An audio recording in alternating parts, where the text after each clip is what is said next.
What's up, everybody? It's your boy Orlando, aka King Smitty. Welcome back to my trading journey.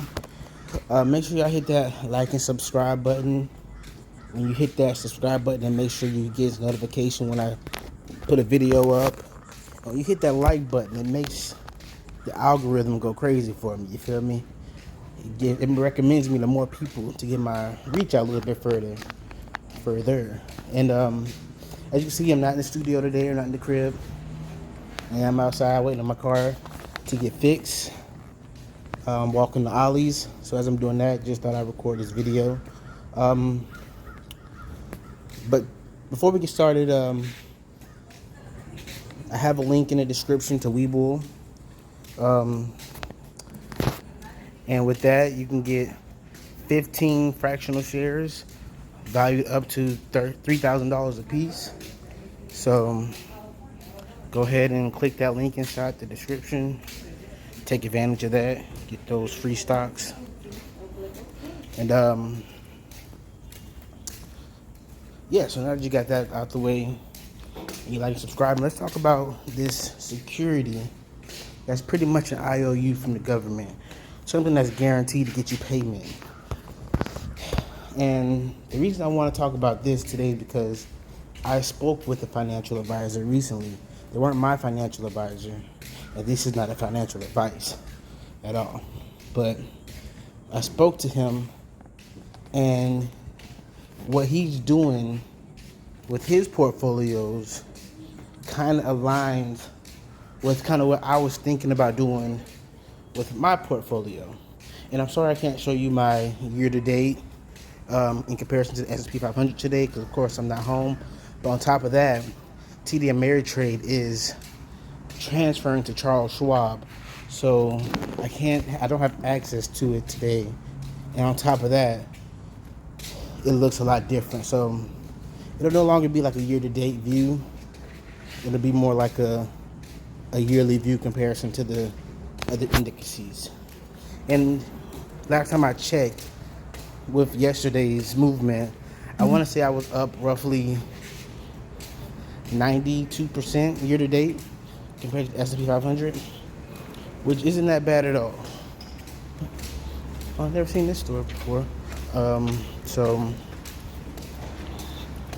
the security I was referring to that's almost like guaranteed money is bonds, right?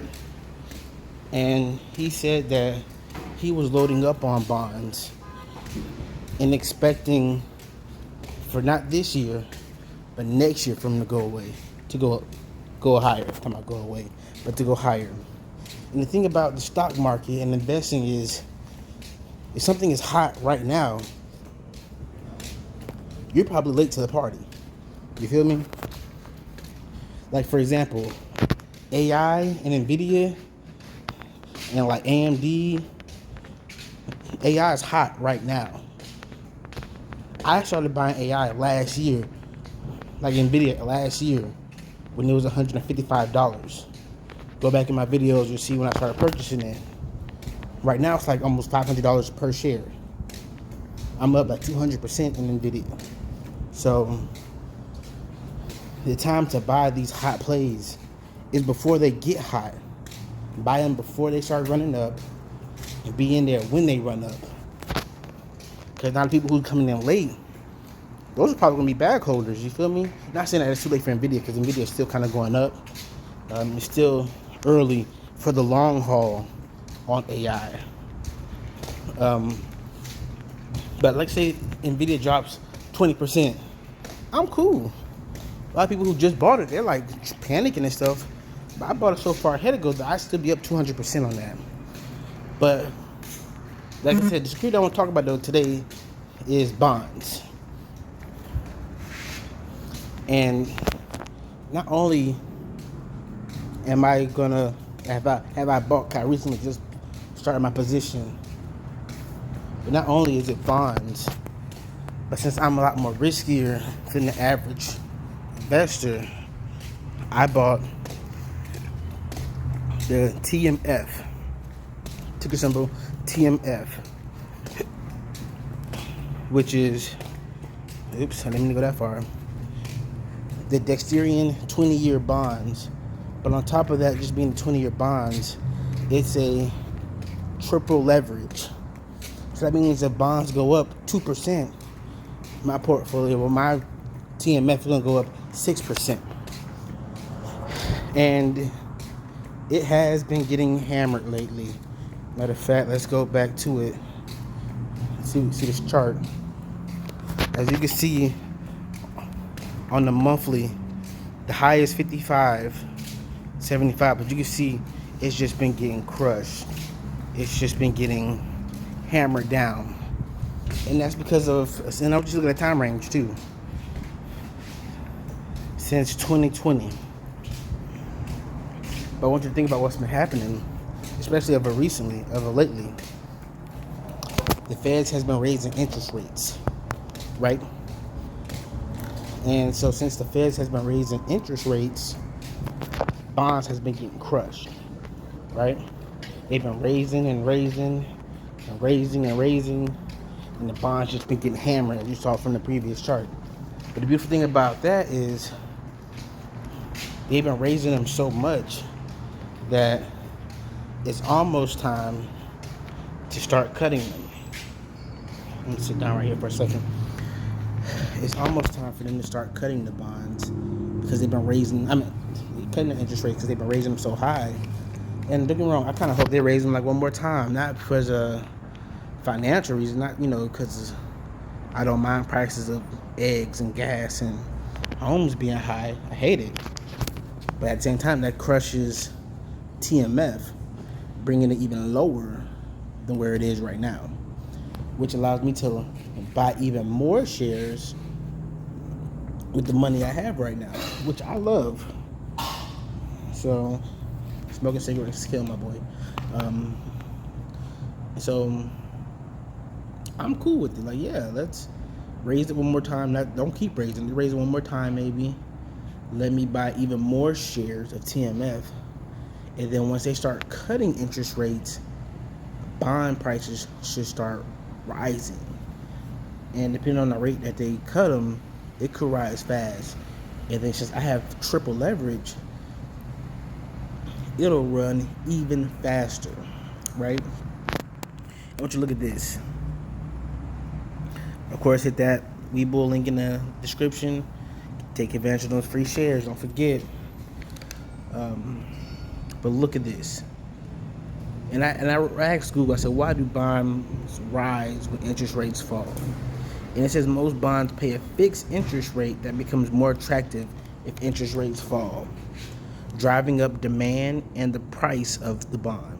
Conversely, if interest rates rise, investors would no longer prefer the lower fixed interest rates paid by a bond, resulting in a decline in its price. And as I previously said, they've been continuously raising interest rates, which made bonds less attractive. Mm-hmm. We're at that point now where we're about to start cutting rates. We're gonna have to, if not by the end of this year, next year for sure. And then when they start doing that, those bond prices should rise, and they should rise quickly. And which goes back to what I was saying about getting in early. Right now, they've been getting beat up.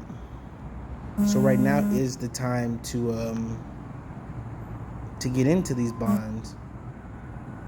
But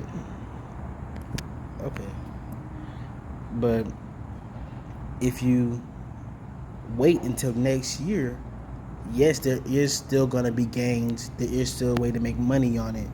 But you're not going to be able to make as much money as you could if you get in early. So that's why this week I did start my position in TMF. I want to say roughly around $6 and... Where was the price at just now? Ignore that little picture of me in the corner too, with my shirt off. I'm just chilling in the crib. I want to say I bought it around $6.20. I'm not 100% sure. And on top of that, not only did I buy this stock, but in my other portfolio, I bought some options, some long-term call options for it. Because, I'm risk on me. I'm trying to make this money ASAP. So, The bottom line is, don't be late to the party. This is guaranteed money. And on top of that, they pay a dividend every quarter. Now, I have to check it again. It's not that much. I want to say like maybe 4 cents per share, which is cool because I'm not too much buying this for the dividend. It's a positive, but I'm not buying this for the dividend. I'm buying this for the future growth in this play, right? And as long as they raise interest rates, and as long as interest rates are so high, I'm gonna keep buying these bonds. I'm gonna keep buying the bonds, and when it turns around, I should have a nice little chunk of money in my pocket. You feel me? So that's the play. Let me know in the comments, how do you feel about bonds? And even without bonds, interest rates being cut or whatever, the older you are, the more your portfolio should be leaning towards bonds because it's safer. At least that's what a lot of books I've read say. If you're like 20 years old, 19 years old, even though I can't get them to start trading to save my life, I be trying to hit everybody up that's real young, like, hey, start trading now. By the time you hit 40, you have a guap on you. They ain't trying to hear it. But them that age, you can buy straight stocks, straight ETFs, individual picks, because you're young. You lose your money, you have time to recover it. You feel me? But people who like 60, well, that's a big jump. That's like 30 years old, maybe like 10%, 15% of your portfolio should be bonds. Then when you hit like 40, maybe like 25, 30%. But if you're like 60 years old and you're starting to invest, I would say a good chunk should be in bonds, unless you don't mind risking it. I mean, this stock market isn't a get rich quick scheme. So if you don't mind losing your money and stuff like that, then by all means, do the individual picks. Good luck. Hope you did your research on them. But bonds is like guaranteed money. It's not a lot. It's not going to be like no high rise, but it's guaranteed money. No need to risk your money because, not to be funny, but you're a little bit on the other side of the hill. You feel me? And if you lose a lot of your money, you don't have as much time as a 20-year-old, per se, to go and make that back. And then, you know what I'm saying? Trying to recoup that money. 20-year-old could have like 30 years to recoup the money they lost. If you lost 6% of your money trying to do individual picks and stuff, if you're not ready for it, that money's just gone. So don't forget, y'all, that's my take on bonds. Don't forget to like and subscribe. Like I say, you subscribe, it lets you know when I drop a video. If you like it, it helps push my video to be recommended to more people on YouTube. Gets the algorithm going for me in my favor, y'all. So I appreciate y'all for rocking out with me. I finally made it to Ollie's. Finna head up in here real quick. And I appreciate y'all. I really do. You heard?